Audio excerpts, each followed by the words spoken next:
भारत माता की रक्षा के लिए युद्ध के लिए आगे बढ़ो। मेरी प्रजा की सेवा में विजय हमारी होगी।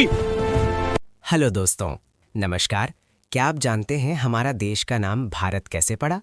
भरत के नाम पर दो प्रमुख मान्यताएं हैं, लेकिन अधिकतर विद्वान मानते हैं भरत राजा दुष्यंत और माता शकुंतला के पुत्र थे। इनका वर्णन महाभारत और पुराणों में मिलता है। बचपन से ही वे बहुत वीर और शक्तिशाली थे। कहा जाता है कि वे शेर के बच्चों के साथ खेलते थे।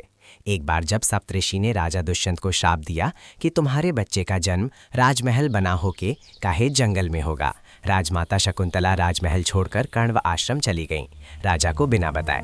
राजा कई सालों तक खोजते रहे, पता ना लगा। एक बार जब राजा भ्रमण पर निकले तो उन्हें एक बच्चा शेर के साथ खेलते हुए दिखा। उनके भीतर से एक आवाज आई, ए दुष्यंत, शेर के बच्चे के साथ खेलते हुए जो बच्चा आपको दिख रहा है ये दूसरा कोई नहीं हो सकता, ये आपका ही बच्चा होगा। फिर उनको राजा दुष्यंत राजमहल में लाते हैं। उनकी बहादुरी देखकर ही उनका नाम भरत रखा गया। बाद में वे चक्रवर्ती सम्राट बने, पूरे भारतवर्ष पर शासन किया।